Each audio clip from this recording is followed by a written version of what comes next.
2026 കേരള നിയമസഭയിൽ BJP നിർണായക ശക്തിയായി മാറും. ഇത് എപ്പോഴത്തെ കണക്ക് വെച്ചാണെന്ന് ചോദിച്ചാൽ 2024 കഴിഞ്ഞ ലോക്സഭാ തെരഞ്ഞെടുപ്പും 2024 ഏപ്രിൽ മെയ് മാസത്തിൽ നടന്ന തെരഞ്ഞെടുപ്പ്, ഇപ്പോൾ കഴിഞ്ഞ തദ്ദേശ തെരഞ്ഞെടുപ്പുമായി കണക്കുകൂട്ടൽ നടത്തുമ്പോൾ വ്യക്തമാകുന്ന കാര്യങ്ങളാണ്. ഇത് BJP നേടാൻ പോകുന്നതെന്ന് പറയുമ്പോൾ BJPക്ക് അനുകൂലമായി പറയുന്നു എന്നുള്ളത് മാത്രമല്ല, ഇതിനകത്ത് LDF നേടാൻ പോകുന്നത്, നഷ്ടപ്പെടാൻ പോകുന്നത്, UDF നേടാൻ പോകുന്നത്, ഭരണം നമ്മൾ UDFിലേക്ക് പോകുമെന്നുള്ള ഒരു കണക്കുകൂട്ടലുണ്ട്. BJP വളരെ കൂടുതൽ സീറ്റുകൾ നേടും എന്നുള്ളത് കൊണ്ടാണ് UDF ഇപ്പോൾ വളരെ ശക്തമായിട്ടുള്ള പ്രവർത്തനത്തിൽ നിൽക്കുകയാണ്. അതായത് മുന്നണി വിപുലീകരിക്കും, എങ്ങനെയും ജോസ് കെ മാണിയെ ഇപ്പുറത്ത് കൊണ്ടുവരണം. കാരണം BJP ഇവിടെ സീറ്റ് പിടിച്ചു കഴിഞ്ഞാൽ അതിനുണ്ടാകുന്നത് നഷ്ടമെന്ന് പറയുന്നത് UDFിനാണ്.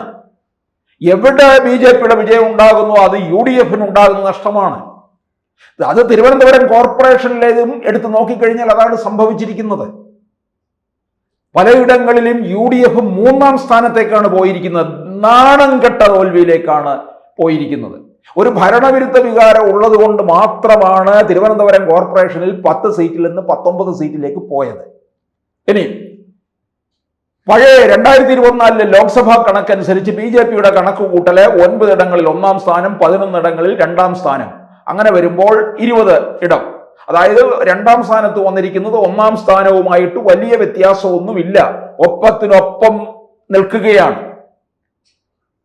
ഇപ്പോൾ ഒരു തരംഗം കൂടി, പ്രത്യേകിച്ച് തലസ്ഥാനം കൂടി BJP പിടിച്ചിരിക്കുന്ന സാഹചര്യത്തിൽ ഇത് അങ്ങോട്ടേക്ക് ഇതിന്റെ അനുരണനങ്ങൾ ഉണ്ടാകാനുള്ള സാധ്യതയുണ്ട് എന്നും മനസ്സിലാക്കുന്നുണ്ട്.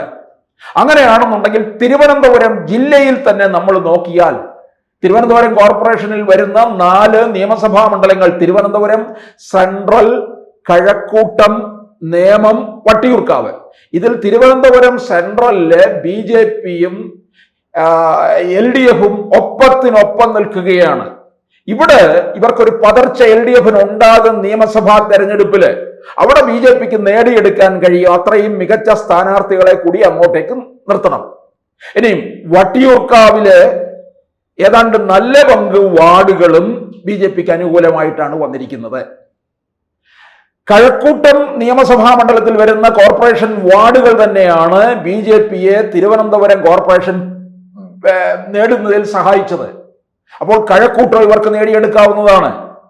അതുകൂടാതെ നേമം മണ്ഡലം, നേമമാണല്ലോ വളരെ പ്രസ്റ്റീജ് ആയിട്ടുള്ള മണ്ഡലം, നേമം പിടിച്ചെടുത്ത് അടങ്ങൂ എന്നുള്ള മട്ടിൽ തന്നെയാണ് നിൽക്കുന്നത്. അതുകൊണ്ട് തന്നെയാണ് രാജീവ് ചന്ദ്രശേഖരനെ തന്നെ അവിടെ ഇറക്കാൻ തീർച്ചപ്പെടുത്തിയിരിക്കുന്നത്.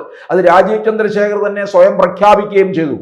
അപ്പോൾ രാജീവ് ചന്ദ്രശേഖർ മത്സരിക്കുന്ന നേമം നിയമസഭാ മണ്ഡലത്തിൽ വരുന്ന ഒരു വാർഡില് ഒരു BJPയുടെ കൗൺസിലർ ആയിരിക്കും തിരുവനന്തപുരത്തിന്റെ മേയറാകാൻ പോകുന്നത്. അത് ഈ തെരഞ്ഞെടുപ്പ് തന്നെ ലക്ഷ്യം വെച്ചുകൊണ്ടാണ്. പിന്നീട് തിരുവനന്തപുരം ജില്ലയിൽ നേട്ടമുണ്ടാക്കാവുന്ന മറ്റൊന്ന് കാട്ടാക്കട നിയമസഭാ മണ്ഡലമാണ്.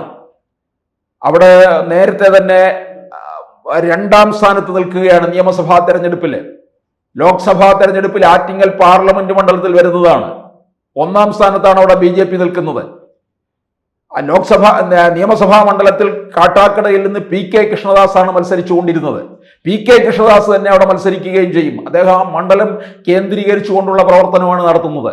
അതുപോലെ തന്നെ നെടുമങ്ങാട് ഇവർക്ക് വലിയ മുന്നേറ്റം കുറിക്കാൻ കഴിയും. അത്തരത്തിലുള്ള സ്ഥാനാർത്ഥികളെ ഇറക്കിക്കഴിഞ്ഞാൽ ഇത് പിടിച്ചെടുക്കാൻ കഴിയുമെന്നുള്ളത്.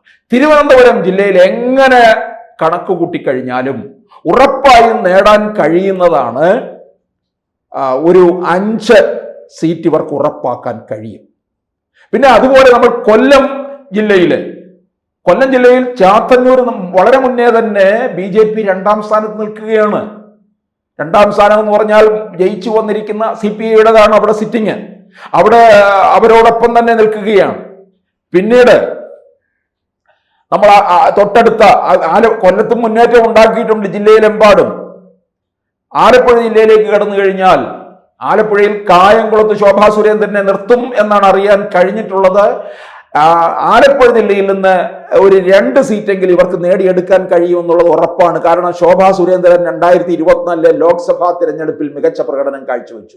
പ്രത്യേകിച്ച് തെക്കൻ കേരളത്തിലെ ഹൈന്ദവ വോട്ടുകൾ മുഴുവൻ CPM-ൽ നിന്ന് ചോർന്നിട്ടുണ്ട്. വ്യക്തമായിട്ടുള്ള കാര്യമാണ്. അതിന്റെ പ്രതിഫലനമാണ് ഈ തദ്ദേശ തെരഞ്ഞെടുപ്പിൽ കണ്ടതെന്നുള്ളതാണ്. പിന്നീട് നമ്മൾ അങ്ങോട്ടേക്ക് പോകുമ്പോൾ നമുക്കറിയാം കാസർഗോഡ് ജില്ലയിൽ ഇവർക്ക് നേടാൻ കഴിയുന്നത്, അതുപോലെ തൃശ്ശൂർ ജില്ലയിലും മികച്ച പ്രകടനം ഉണ്ടാകണം. കോഴിക്കോട് കോർപ്പറേഷനിൽ 6-ൽ നിന്ന് 13 എത്തി BJP. അപ്പോൾ തീർച്ചയായിട്ടും കോഴിക്കോട് പോലും ഇവർക്ക് നേട്ടമുണ്ടാക്കാൻ കഴിയുന്ന ഇടമാണ്. തൃശ്ശൂരിൽ ഇവർക്ക് വൻ പ്രകടനം കാഴ്ചവെക്കാൻ കഴിയുമെന്നുള്ളതാണ്. തൃശ്ശൂർ കോർപ്പറേഷൻ പിടിക്കും എന്നൊരു കണക്കുകൂട്ടൽ ഉണ്ടായിരുന്നു. പക്ഷേ അവിടെ വലിയ നേട്ടം ഉണ്ടാക്കിയെടുക്കാനായിട്ട് കഴിഞ്ഞു. വാർഡ് തലത്തിൽ സുരേഷ് ഗോപിയുടെ പ്രവർത്തനവും അവിടെ ഉണ്ടായിരുന്നു എന്നുള്ളതാണ്. ഇനി സുരേഷ് ഗോപിയുടെ പ്രവർത്തനം അവിടെ വീണ്ടും ഇതുപോലെ തന്നെ തുടർന്നു കഴിഞ്ഞാൽ അത് നിയമസഭയിലേക്ക് ഉള്ള ഒരു കയറ്റം തന്നെ ആയിരിക്കും. അത് BJPക്ക് ഇങ്ങനെ വരുന്ന സമയത്ത് ജില്ലകളിലൊക്കെ തന്നെ ഒരു കടന്നുകയറ്റം പലയിടങ്ങളിലും ഉണ്ടാക്കാൻ കഴിയുമെന്നുള്ളതാണ്. അപ്പോൾ മലബാർ മേഖലകളിലൊക്കെ തന്നെ നമുക്കറിയാം അവിടെയൊക്കെ മുസ്ലിം വോട്ട് CPM-ന് നഷ്ടപ്പെട്ടിട്ടുണ്ട്. അതൊന്നും തിരിച്ചു കൊണ്ടുവരാനായിട്ട് കഴിയത്തില്ല. പിണറായി വിജയൻ ഏതെല്ലാം തരത്തിലുള്ള പ്രസ്താവനകൾ എങ്ങനെ ഇറക്കിയാലും മുസ്ലിം ലീഗിന്റെ മതതീവ്രവാദ സ്വഭാവവും ഒക്കെ ഇടയ്ക്കിടയ്ക്ക് വിളിച്ചു പറഞ്ഞാലും ഇതൊന്നും തിരിച്ചു കൊണ്ടുവരാൻ കഴിയത്തില്ല എന്നുള്ളത് ഈ തെരഞ്ഞെടുപ്പ് കഴിഞ്ഞപ്പോൾ തന്നെ വ്യക്തമായ കാര്യമാണ്. ഈ കഴിഞ്ഞ തദ്ദേശ തെരഞ്ഞെടുപ്പ് എന്ന് പറയുന്നത് പ്രാദേശികമായ വിഷയത്തിൽ തന്നെയല്ല നിന്നത്, മറിച്ച് കേരള രാഷ്ട്രീയം മുഴുവനായിട്ട് ചർച്ച ചെയ്യപ്പെട്ടു എന്നുള്ളതാണ്. അങ്ങനെ മുഴുവനായിട്ട് ചർച്ച ചെയ്യപ്പെട്ടത് കൊണ്ടാണ് അതിശക്തമായിട്ടുള്ള തിരിച്ചടി പിണറായി വിജയനും LDF-നും CPM-നും കിട്ടിയതെന്നുള്ളതാണ്. അവർക്ക് താത്വിക അവലോകനങ്ങളൊക്കെ ഉണ്ട്. അവര് നോക്കിയിട്ട് പറയും വോട്ടിങ് ശതമാനം പെർസെൻറ്റേജ് മാത്രം, ഇത്ര പെർസെൻറ്റേജ് വോട്ടേ നഷ്ടപ്പെട്ടിട്ടുള്ളൂ എന്ന് പറയാൻ അവർക്ക് ഉളുപ്പില്ലാത്തവരാണ്. അങ്ങനെ വലിയ വിശകലനം നടത്തുന്നവരാണ് CPM. എന്തായാലും CPM-നെ സംബന്ധിച്ചിടത്തോളം അവർക്ക് വീഴ്ച സംഭവിച്ചിട്ടുണ്ടെന്നുള്ളത് അവർ പാർട്ടിയുടെ ഉൾത്തട്ടിൽ ചർച്ച ചെയ്യപ്പെട്ടിട്ടുള്ള കാര്യമാണ്. അത് പുറം ലോകം അറിയത്തില്ല എന്നുള്ളതേ ഉള്ളൂ. എന്തായാലും സമയമാകുമ്പോഴത്തേക്കും പലതരത്തിലുള്ള തന്ത്രങ്ങൾ ആവിഷ്കരിക്കും എന്നുള്ളത് കൊണ്ടാണ് UDF ഇവിടെ ചില നീക്കങ്ങൾ നടത്തി LDF-നെ കീഴ്പ്പെടുത്താനുള്ള തന്ത്രങ്ങളുമായിട്ട് മുമ്പോട്ട് പോകുന്നുണ്ട്. അതിൻ്റെ ഭാഗമാണ് മുന്നണി വിപുലീകരണം. കാരണം UDF BJP-യെ ഭയക്കുന്നുണ്ട്. BJP കൂടുതൽ സീറ്റ് പിടിക്കും എന്നുള്ളതാണ് UDF-നെ ഇപ്പോൾ അങ്കലാപ്പിലാക്കുന്ന കാര്യം. കൂടുതൽ വാർത്തകളും വിശേഷങ്ങളും നിങ്ങളിലേക്ക് എത്താൻ ABC മലയാളം സബ്സ്ക്രൈബ് ചെയ്യുക, ബെൽ ബട്ടണും അമർത്തുക.